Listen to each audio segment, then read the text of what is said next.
Do I? Yeah.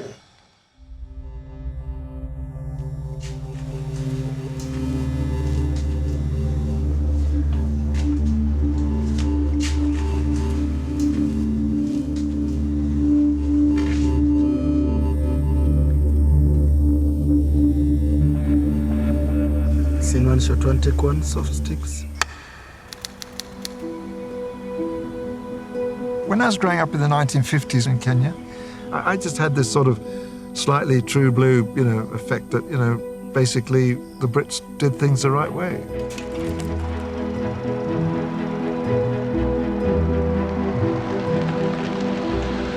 We thought the sort of British Empire, all those red countries on the map, looked great, and I presumed that we British, we were the good guys, and we were trying to beat the bad guys. But then later, I discovered that when we came to our own struggle here, that wasn't quite true. The Mau Mau Uprising is an armed freedom movement that takes place in Kenya in the 1950s. It is one of the most violent armed struggles in the British Empire. The battle cry was land and freedom.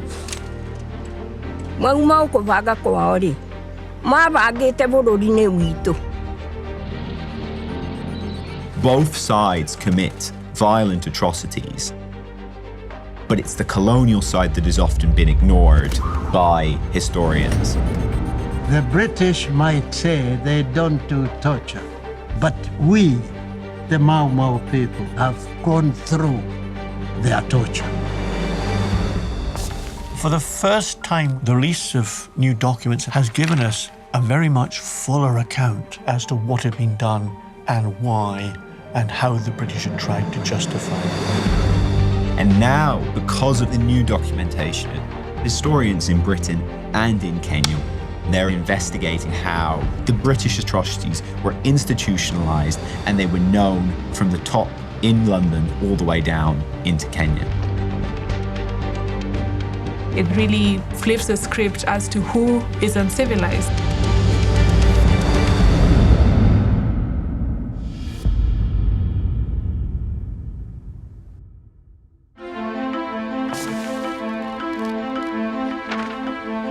When the British decided to leave Kenya in '63, they took with them more than 1,500 government files, all marked top secret. Over the next 40, 50 years, these documents were spirited away and hidden in a facility known as Hanslope Park, linked to GCHQ, which is used by MI5, MI6, hidden in plain sight. And when you tried to request these documents, you were told that they didn't exist.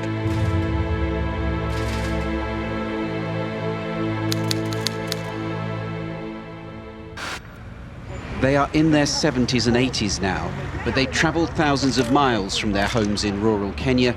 Seeking justice, they say, is more than half a century overdue. I was involved in the Mau Mau legal case in 2011-2012 as an expert witness, and a request by the court in the Mau Mau case brought the Hanslope disclosure to light. However, the British government deliberately settled the case out of court in order to avoid a full hearing where the details of what had happened would be rehearsed. They knew it, they wanted only to deny. And therefore, only a very small fraction of the documents were actually used. And it's only now, several years on, we've had time to look at these documents more closely, that we can really begin to tell you what those documents revealed.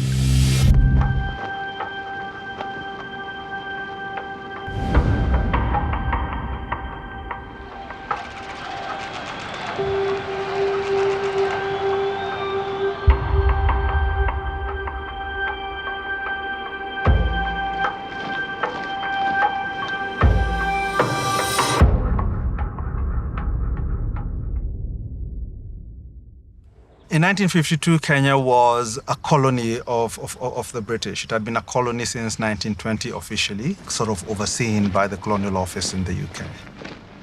So the reality is the British came here to take stuff, not to help us out. We have a group of white settlers with hundreds, some even thousands of acres of land, living very lavish, hedonistic lives at the cost of the people who work for them. The British got a little bit greedy and we wanted more land.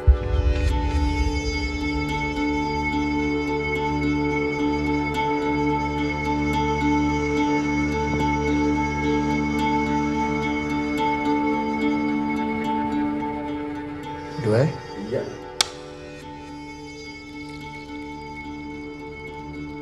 Kwandika kwa mushara matekwariria na mundu angiraga wira akathia kogwa ni athungu. If you did not call a settler bwana, you have committed a crime and you are allowed to be put in prison for that reason. And therefore I said no. This is not to continue.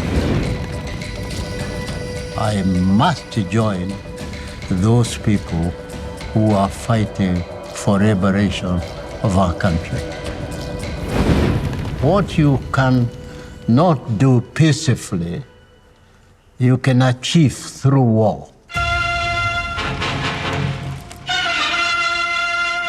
In Nairobi, capital of Kenya, Europeans and Africans walk the streets in fear of the dreaded Mau Mau.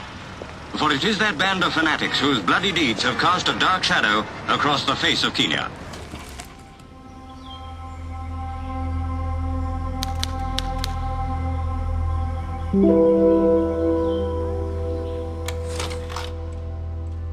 The Mau Mau uprising was a peasant uprising. They were standing up against the British, demanding return of their lands, and actually demanding for independence.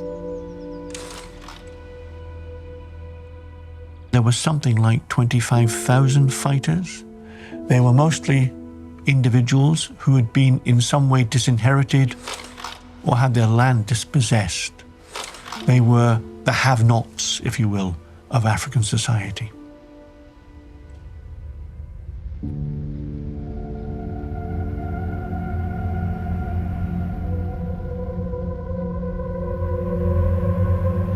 The Mau Mau begin targeting a small number of white settler families.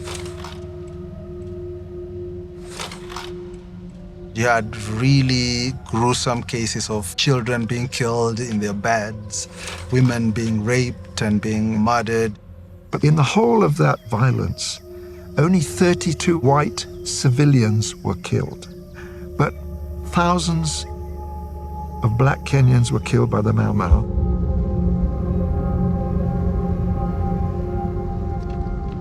Among Africans, there are many who really are opposed to Mau Mau. They don't like its violence. They think the violence is unnecessary. Now, that doesn't mean that those Africans like colonialism. And the British called them loyalists. And that makes it seem that they were pro-British. But that's far from the truth.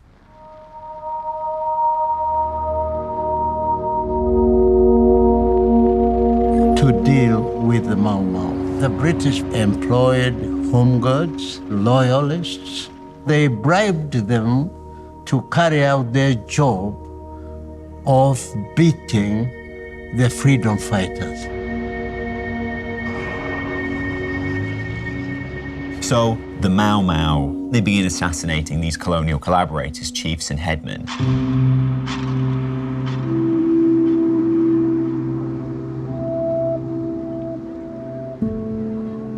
The atrocities that were committed by the Mau Mau against fellow civilians were immense.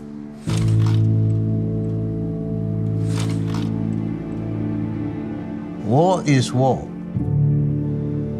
If any home guard had a rifle, a pistol, to shoot a Mau Mau person, would he be spared? No, because that is war.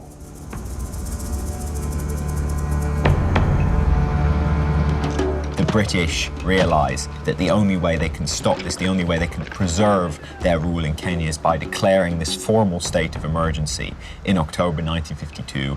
They resolved that they're simply, by executive order, going to put people in detention camps. In these camps, there's a mix of actual Mau Mau fighters with innocent people that had been picked up. British government like to see it as a conflict between good and evil. But what recent revelations have shown us, together with the work that historians have done, have much of the British counterinsurgency effort was equally brutal, equally violent, and that they then tried to hide evidence of what had happened there.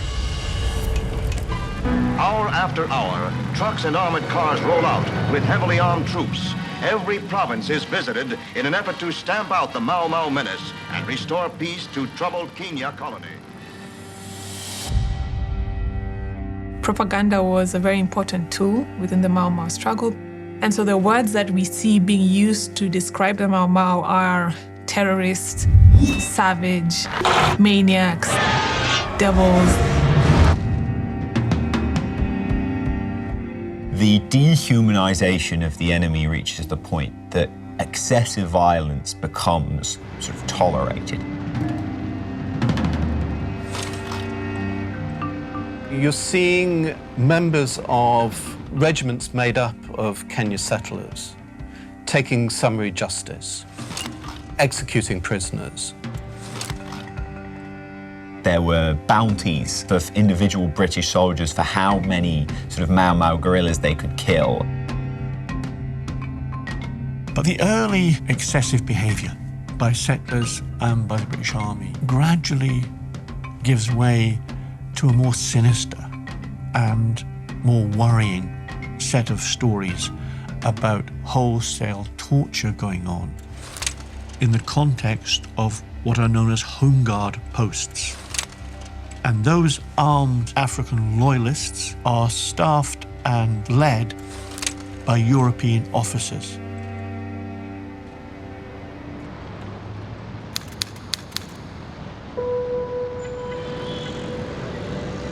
At this time, the Prime Minister in the UK is Winston Churchill. And Churchill takes quite a lively interest in what's gone on in Kenya. He's very much concerned about what's happening, and he wants it tidied up.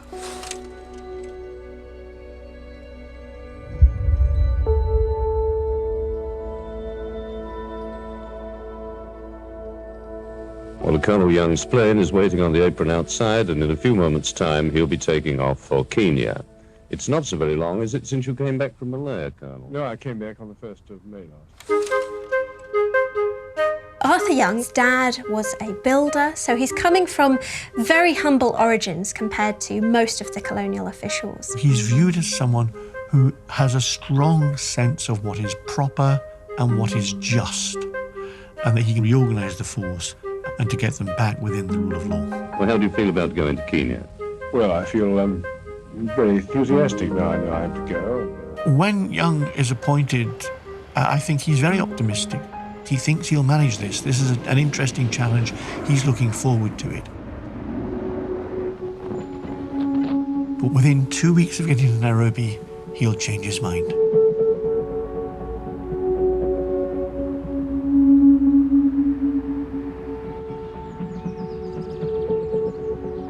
Young starts to investigate crimes carried out by the authorities, as does his assistant, who is head of the CID in Kenya, Duncan McPherson. He goes after individual cases that have been reported and knocks on doors, talks to people.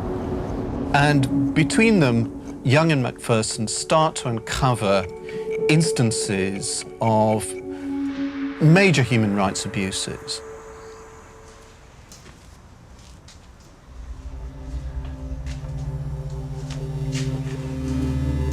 Omugwatini uria yandikitwo ni thirikari iri igicirie mau ndikaingire kuu gicagi.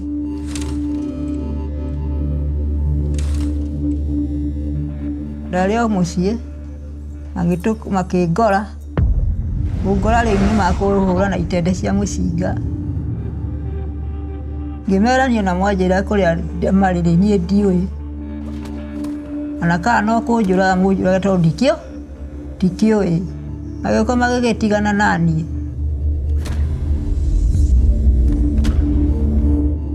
Rĩu athũngũ nĩo manyunire kũu.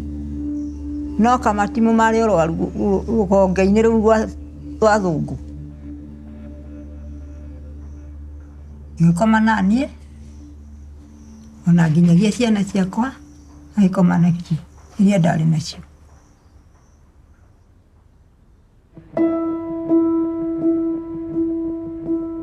The cases that McPherson and Young investigate all involve European officers either directly carrying out the alleged acts or subsequently helping to cover up and conceal them by acts of deliberate deception.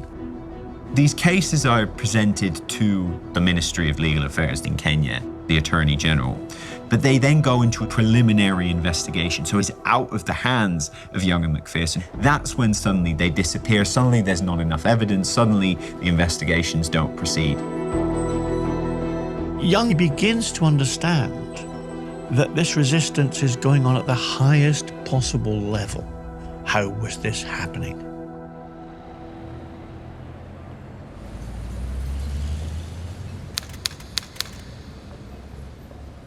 The British government recognises that Kenyans were subject to torture and other forms of ill treatment at the hands of the colonial administration. The case that was won out of court in 2013 was really something of a Pyrrhic victory. Having decided to make the out-of-court settlement, William Hague, then Foreign Secretary, made a statement before Parliament in which he essentially apologised to the Kenyan people. But like all such statements, the apology was quite diplomatic. And Hague chose his words with great care. We continue to deny liability on behalf of the government and British taxpayers today for the actions of the colonial administration in respect of the claims. He made it very clear that the blame for this did not lie with the British government, but it lay with the colonial government in Kenya. So he made a distinction between the two, between London and Nairobi. But we now know that for the British government to say London had had no hand in what had happened, it was at the very least being economical with the truth, and some would say distorting the history. The release of new documents and Haslop disclosure has given us a very much fuller account of what McPherson was trying to do and how he was being obstructed. For the first time, we began to get a really clear picture of how the executive in Nairobi deliberately suppressed evidence. The key mechanism in this process was something called the Governor's Complaints Committee. It was set up towards the end of 1953 by the colonial administration in Nairobi to handle complaints against government officials. Cases of alleged assaults, rapes, murders, particularly in and around Home Guard posts. But in fact, I would describe the Governor's Complaints Committee as a kind of kangaroo war crimes tribunal. It was 3 or 4 officials who basically decided which cases were worth investigating and which weren't. When you look at their files, you find that there are individual minutes, and in those minutes they're dismissing cases out of hand, no case, decision not to prosecute, something along those lines. What they're doing is talking to local district commissioners, local district officers, who are the allies of the people that have committed these crimes, and blocking investigations by following the advice of the people that are committing the crimes, essentially, or are covering up the crimes. It's asking them to mark their own homework. The Governor's Complaints Committee dealt with more than 350 cases. Of those that were investigated, less than 10% ever come to court.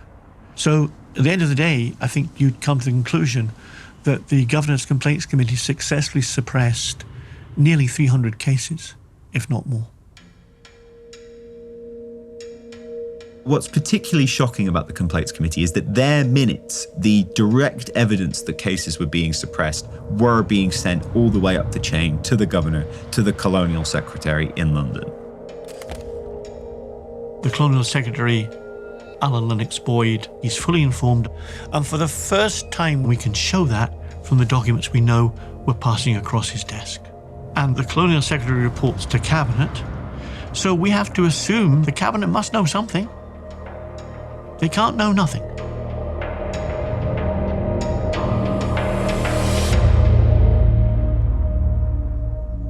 The colonial secretary, he was a representative of Her Majesty's government.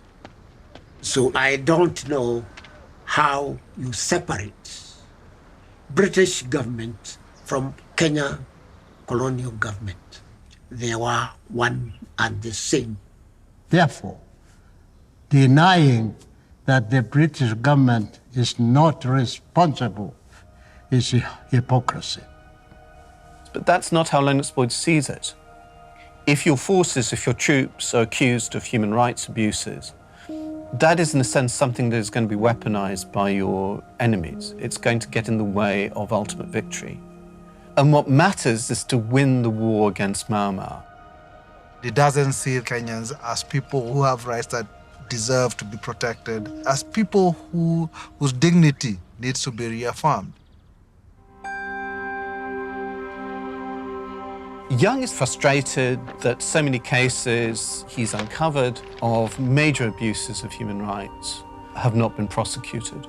Young feels it's a complete smack in the face against the rule of law, and he submits his resignation.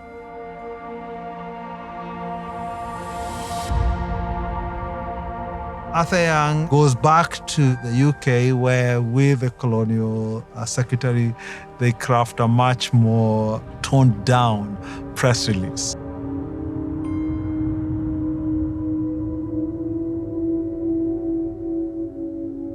But it really glosses over the sorts of things that he had uncovered and the complicity of the colonial regime in the atrocities that were being committed.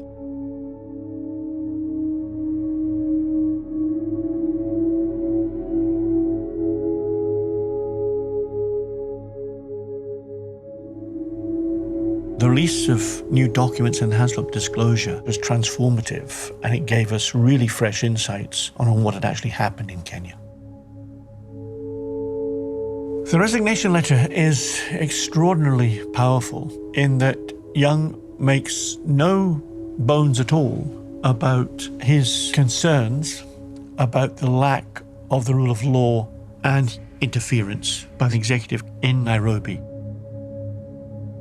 The reason he gives for resigning is that he has been entirely obstructed by the colonial government in attempting to reform the way justice is done in Kenya. He is furious. He's understood that he is being deliberately outmaneuvered.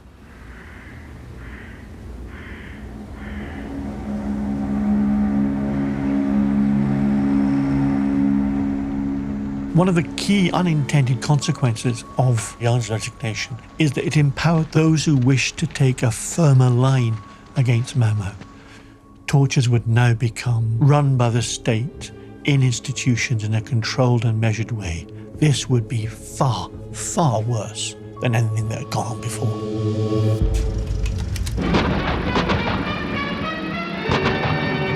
By 1956, only 1,000 Mau Mau remained at large. The leaders were captured, and temporary peace was restored to the African jungle.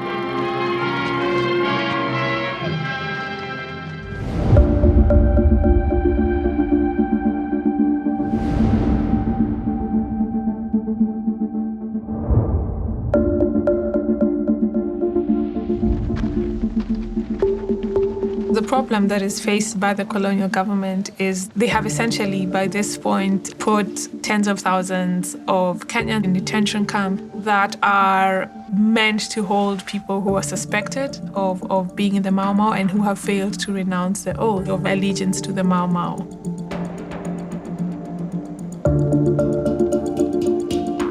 By 1955, that's over 80,000 people that have been detained in this whole set of camps across the breadth of Kenya. But the colonial government doesn't want to let them go simply because they have to. They want to rehabilitate them. They want to stop them being Mau Mau supporters.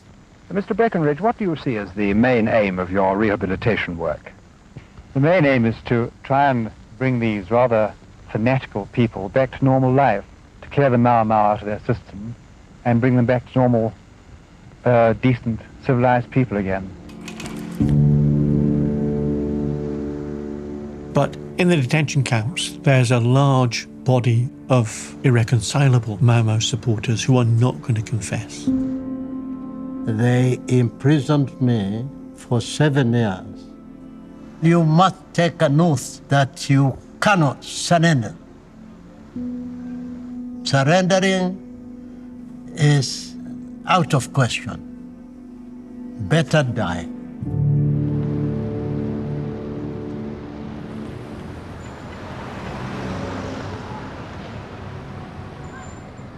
These camps are costing a huge amount of money, which is coming directly from the British state. And so there's increasing pressure from London, but you need to somehow do this more quickly, get men to confess much more quickly than they had been. And what's the fastest way to make people confess?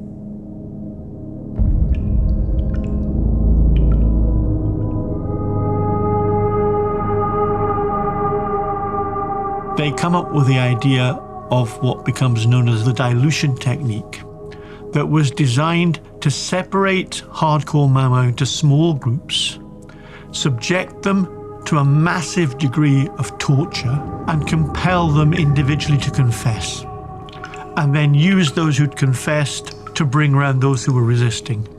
And there are both Africans and Europeans involved in this torture. Toke diororokua, toke boragua. Twacoka gutonywa toke thie toke cunwa nguo toke tigwo theri. Twatonywa kũu thĩinĩ.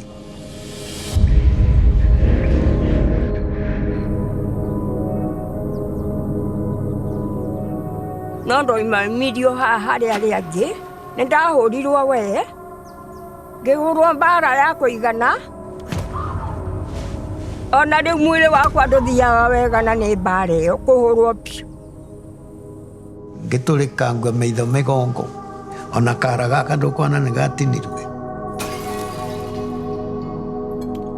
They could bring pieces of broken bottle and they could use that to shave your head. And then when they finish, you have all these cuts. They would get pliers, get hold of their testes. If they refuse to confess, they would in fact be castrated.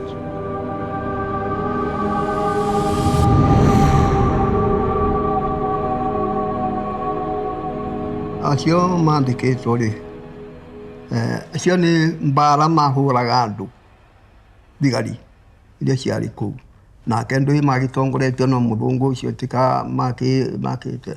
Ningĩ mũthũngũ ũcio nĩwe tuonaga.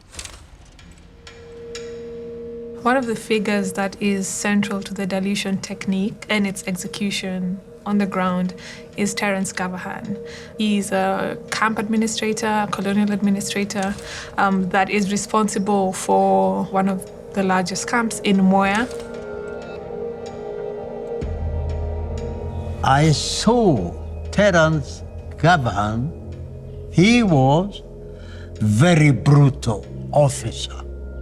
Gavahan lingie, ndoe onge mororo ũguo na rĩrĩa andũ marĩte raini ũguo mabangĩtwo atano nĩ aboraga andũ nĩ iratũ na kũmakũna na mbĩ. Athũire mũno. Ta nĩ ndĩrakwĩra ona gũkua gwakwa nĩ kwaga gũkua nĩ mũnyaka mũnene. Gavahan gave several TV interviews. He was always keen to be the spokesperson for what happened with Mau Mau in Kenya. Manipulative force, in no way punitive force. Manipulative force, you take somebody's trousers off, it takes a bit of doing. You know, it's a kind of rape. So that is done.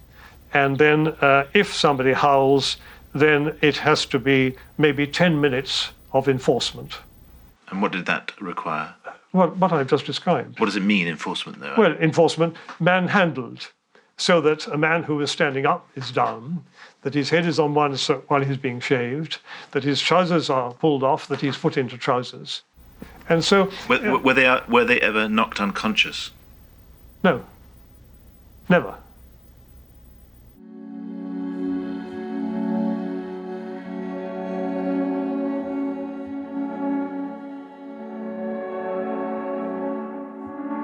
Do you feel any sense of guilt about those days? None whatever. Did anyone ever die under your regime? No. Not one of 20,000.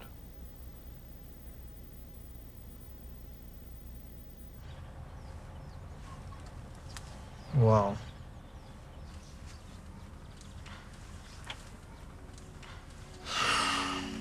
He doesn't seem like he's talking about human beings. It just brings home to you just how we were seen, our pain, our suffering as inconsequential. Angekiuga ndabutia mundu aria namo matibangitio uringwa ni mundu na nyamu na itonye igutibwe urege guti atia kungibateka atia. At the time he did that interview, Ice Green knew lying. He knows exactly what he did. He knows exactly how he did it. Up until now, this story has been he said, she said in relation to Gavahan. But now, with the Hanslope disclosure, what that enables us to do is show that Gavahan was guilty of exactly the things that he's denying. The document that I think that reveals the worst atrocities that were happening in camps under Gavahan's control referred to the case of Samuel Gitu. Samuel Gitu is a classic example of an African violence worker. They were the creation of the British state, often supervised by Europeans, instructed in torture. Gitu eventually is accused of murdering one of the detainees who is undergoing the dilution technique. The prisoner is given a shovel and told to dig his own grave. He is then taken from the pit, very, very badly beaten. Samuel Gitu continues to kick him and thereafter forcing the detainee to carry a bucket that is filled with maybe 50 pounds of soil around the site.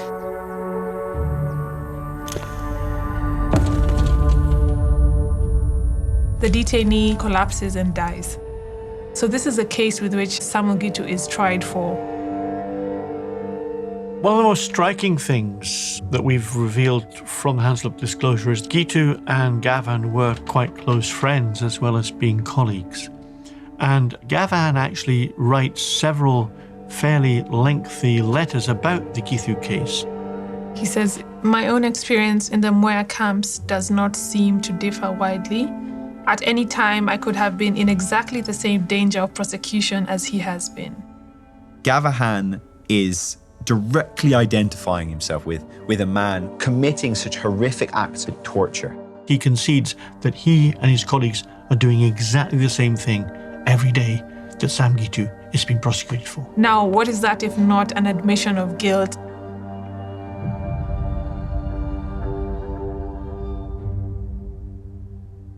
So the new evidence in the Hanslope files unquestionably provides evidence that Gavahan admits that he was actively involved in the torturing of prisoners.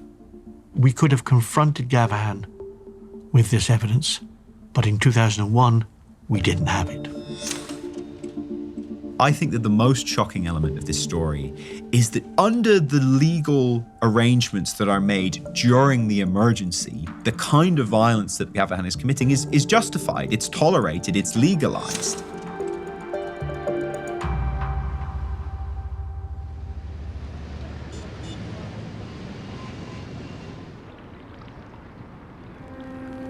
The British government knew you can't openly condone torture.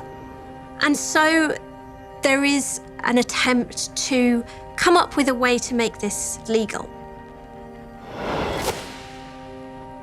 And so the Kenyan Attorney General creates this distinction between what he calls compelling force, which is legal in his view, and punitive force, which isn't.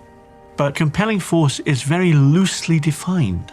And this is a carte blanche for the camp officers to do anything provided that it's a means to the end of getting a confession. These kind of false distinctions that are used to sanitize what essentially is torture. The governor sends this legal definition to the Secretary of State back in London, who although he's wary of it, does approve this use of force. And that becomes illegal authorization for the dilution method across the camps.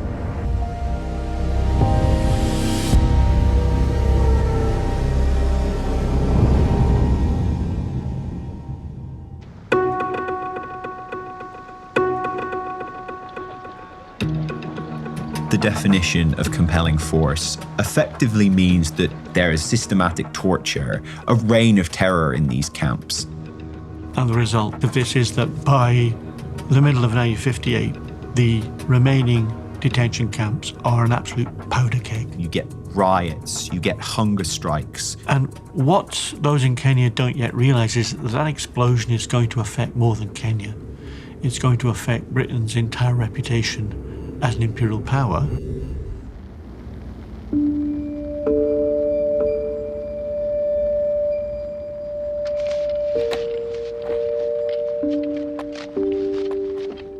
nĩ wĩra twaritithagua na mbara nene. Rĩrĩa akoragwo rĩrĩ ihera, arĩa makwaga kũruta wĩra ũcio makaherithio. By 1958, the tensions between warders and the remaining detainees are acute. The lack of cooperation from the detainees has reached a peak. The one camp where the situation escalates the most is at Hola.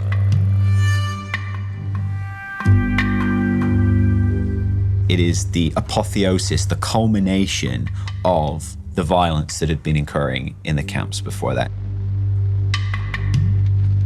At Hola, in early March 1959, a group of detainees from one compound, around 80 of them, they were forced out to work by being beaten until they pick up tools, and the results are catastrophic. Kĩrĩa gĩatũmire mauge ũguo rĩ, nĩ tondũ nĩ ũndũ wa ũrĩa maherithagio na matiaheagwo irio cia kũrĩa.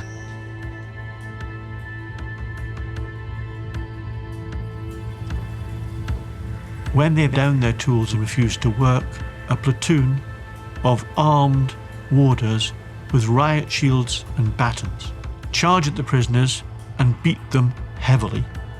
The prisoners pick up whatever they can find around to defend themselves with, boulders, stones, anything they can get. And this battle continues for the next 5 hours. By the end of this, 11 men are dead and 72 others are hospitalized.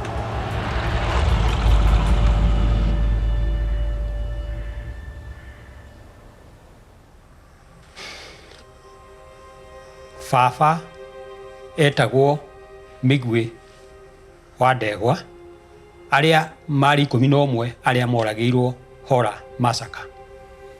Marega kũruta wĩra, makĩhũrwo na njũgũma, nginya makĩũragwo. Nĩrĩo mathikirwo, macokire magĩthikwo o irima rĩmwe. Baba witũ akua, matiatwĩrire hingo ĩyo. Gwacoka kũmenyeka thutha. Ona gũtirĩ ũndũ mekire ũrĩa matiaugire gĩtũmi kĩrĩa gĩatũmire akue. Kaũndũ kau nĩ kahutĩtie mũno.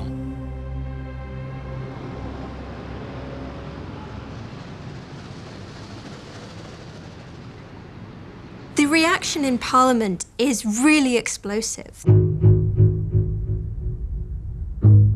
Hola really flips the script as to who is uncivilized, and who really bears the weight of the brutal torture and abuse.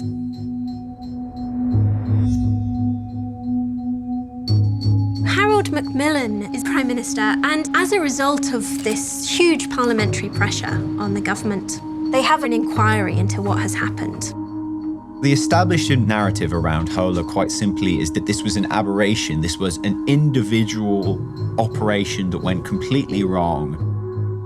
But the new evidence does allow us to see very clearly that the British government was very, very well aware there's a danger of deaths in detention camps where dilution technique was used. But the response is simply to say, you've had your orders, get on with it. The Hola massacre and the attendant publicity of it uncovers the abuses that were happening under the whole pipeline system. And it blows out of the water the idea of the British having any legitimacy in holding on to Kenya. On the surface, Nairobi is still prosperous and peaceful. But there's no doubt in anybody's mind that independence must come. The only question that remains to be resolved is when. When would you like to see Kenya independent? Well, I don't care any day. Immediately. Immediately.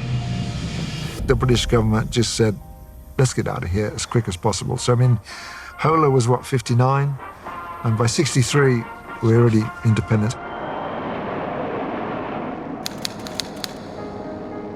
It only remains for me to present to you, Mr. Prime Minister, these constitutional instruments which established Kenya's independence. The establishment narrative has always been that the end of empire, a consensual process. It is London sort of letting its children grow up and leave the house. But that scenario about British benevolence, of Britain deciding that now it ought to decolonize, is not true.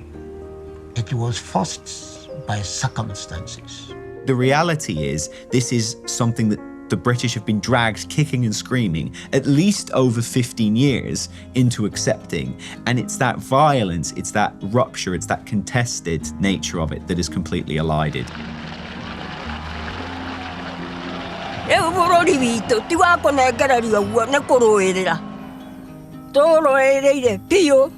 What else would have been our reaction other than also taking arms to defend ourselves?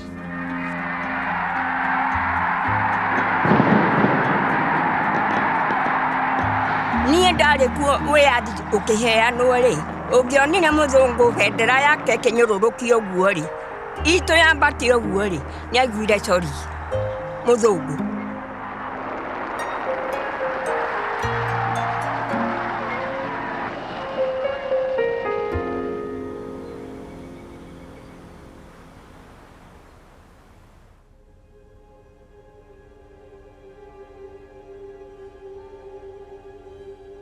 The Mau Mau veterans, I think we owe them a lot.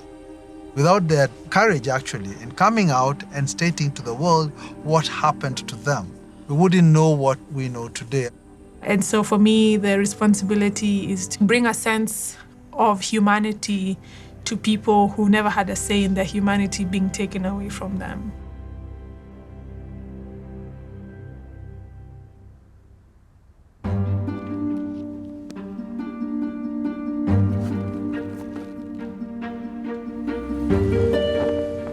In terms of our imperial past, there is a strong current of opinion that says these things are too long ago and that sleeping dogs should be left to lie. For some, there is this concern that Britain's moral authority today would be weakened if Britain starts to, for example, acknowledge its own historical failings. But talking about the atrocities that were committed in your name in the past does not injure your moral authority. In fact, it strengthens it.